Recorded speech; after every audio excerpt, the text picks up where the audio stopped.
Oh my god. So I have been trying to crack this perfect type of lighting that Book Leo does. And I have been trying it out really hard. Okay, I have tried everything, reducing the light, setting, switching up the background, and switching off places where I shoot. But today, I finally, in some fluke, did something, and it's working out. A few moments later.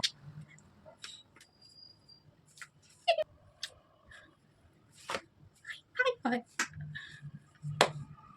1 hour later.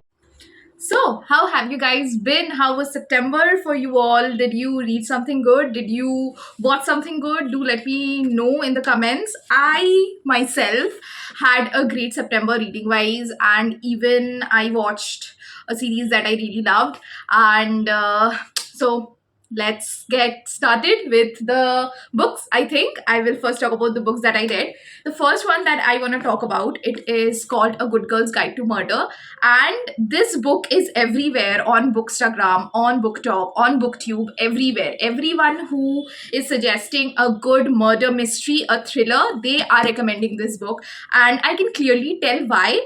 A Good Girl's Guide to Murder is about a girl called Pip, and she is investigating a very old cold case that happened in her own town. A girl named Eddie Bell goes missing, and her then boyfriend Sal Singh, he's being accused of murdering her and then killing himself.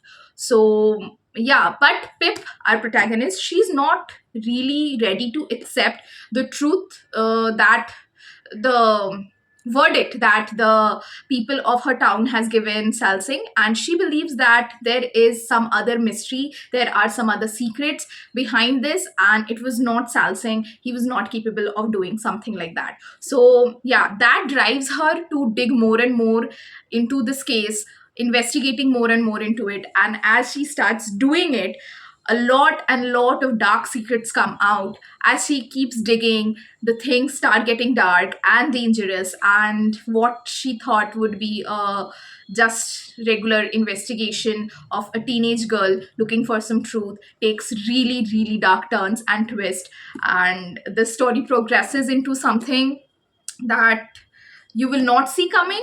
I would not say that it is very predictable. It is a really good murder mystery, a good thriller from the point of view that it's written beautifully. It's very easy to get into. It is not at all confusing. You are following a unidirectional path. The narrative is really good, and the plot twist really shock you. Yeah, for the shock value it is also very good.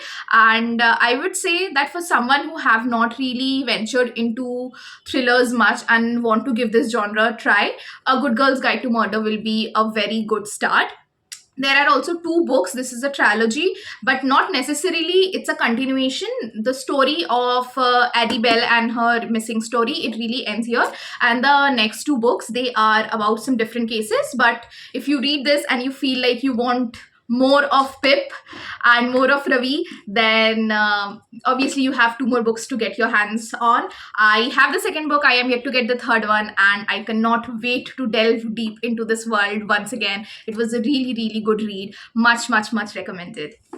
The next book that I will be talking about, it is one of the most vibey books that I have read so far. It is called Sweet Bean Paste. It is by Durian Sukegawa, and oh my god, it has this cherry blossom setting. It has a cafe as its center. Like, the story evolves around this person who runs a cafe, and who is essentially making the Dora cakes that we remember of from Doraemon. You guys remember that? It's called Doriaki, and he is trying to master that art. And there is this very old woman who reaches out to him and suggests that she wants to help him out, and she will be teaching him how to make the sweet bean paste. So yes, that's how the name. It is a very warm, fuzzy, fulfilling kind of a story.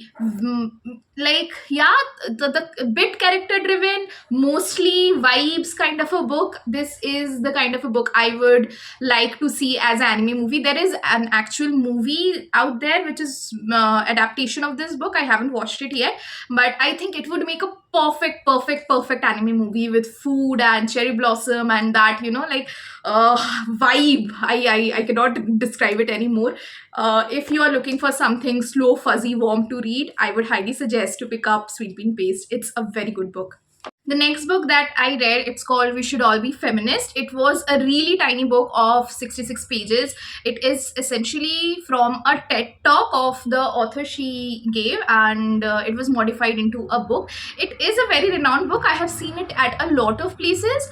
But to be honest, I was thoroughly disappointed. I felt like the book had nothing much to say. Like, I haven't really come across any point which I haven't already heard of.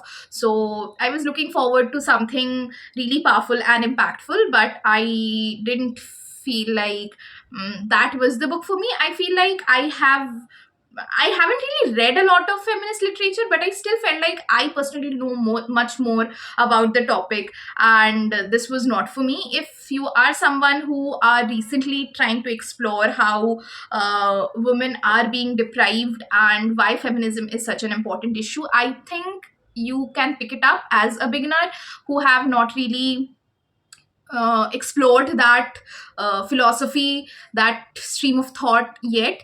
But for someone, I personally felt that I have seen many videos, many even reels and TikToks which have stronger points about feminism to make, and that was this book was definitely not for me. I was not at all satisfied. So yeah, that was a disappointing read for me from the month of September. Now I will be talking about the books that I reread in September. The lighting has changed a lot, but I think that it is still okay. Yeah. Okay. So I was talking about the books that I reread. I reread the first three books of the Harry Potter series. That is Harry Potter and the Philosopher's Stone, Chamber of Secrets, and The Prisoner of Azkaban. And oh my god, it was such a nostalgic trip. Oh my god, I completely and absolutely loved rereading them. I have obviously watched the movies multiple times, but I couldn't really make myself like put myself through the task of reading all the seven books. I have often picked up a random book and read a certain portion of it for a day or two when I felt like, but not like this, because I read the first book, the second book, and the third book within September. And I have made a few more realizations. I personally have always been very biased, I think, because I am a Potterhead, and I feel like these books and these movies are top tier and nothing really beats them. But that was of course the only fantasy book that I had read at that point of time, and eventually I started reading more and more of fantasy. So I obviously understand the appeal of Harry Potter, but now I am capable of even seeing the flaws that it had. I personally felt like after rereading them, The Chamber of Secrets and Prisoner of Azkaban, I have absolutely no complaint. There are 5 on 5 stars. But I felt like the Philosopher's Stone is somehow not that grasping. Like, if I would have not known about Harry Potter at all and I would have picked up Philosopher's Stone and read it, I might not have picked the next books like as fast as I did earlier, because firstly I feel that obviously the targeted audience for Harry Potter's first book is definitely not someone who is in their mid-20s. It is the writing is very soft, very gentle, and for someone, it's essentially a children's book, right? So it is written in that way, so that is definitely not the fault of the book. But yeah, I felt like as a 25-year-old, I had some, in my mind the book was so much more than it actually is. Still, I wouldn't say that it's a bad book. Okay, it is definitely a 4 to 4.5 stars. But by the second book, it really takes its pace. And right now I'm reading Goblet of Fire, and oh my god, I really love that book. I even love that movie. I cannot wait to finish reading all the books and then start watching the movies. Okay, so apart from reading, I have heard to two Audible originals, and I have really enjoyed one of them. The one that I really liked, it is called The Coldest Case. It's written by James Pattinson. It is very short. It's 1.5 hours, I think, on Audible, and it is about this detective who is investigating in a case which has something to do with online gaming, and then selling off very confidential important data which is not supposed to be leaked. Yeah, so basically it's related to this online gaming and this online dark web world. It is short and crisp and very well defined. I really enjoyed listening to it. It is a much recommended from my side. The next one that I heard, it is called A Little Mistake. The story started off really nice, but I was not very much satisfied with that with the ending. I would, but the experience was really good. I would still suggest you guys to listen to it. I will be giving the link of the two audiobooks in my description. You can check it out. And do you guys want a video where I talk about the books that are available on Audible, which are absolute gem? Because I use Audible like crazy. Every time my music player is not at all used, I either use Spotify to listen to some podcast, or mostly I'm listening to Audible and listening to some audiobook. So I have a lot of good books in my library which are free if you have an Audible subscription. So if you want a video about it, do let me know in the comments. Yeah, so that was my reading, audiobook, reading physical books, rereading, and audiobook wrap up for the month. The thing that I have been watching recently, it is Gilmore Girls, and oh my god, it was really adorable. For the first 3 seasons, 4 seasons, I would say, that till the time Rory is in school, and as soon as she joins Yale, I think it started losing its charm. But till the third, fourth season, I was hooked to it. I was absolutely hooked to it. I loved her character. I have been furiously writing down book recommendations that are given in the series. I absolutely loved the character of Lorelai there. Yeah, Rory is great, but Lorelai, Suki, Lane, and even Dean, I must say, Max Medina. Oh my god, these characters are absolute pure gems. I loved watching Gilmore Girls. If you want to watch something which is a drama with a hint of, like academia vibes, I would suggest that you can watch Gilmore Girls if you haven't already.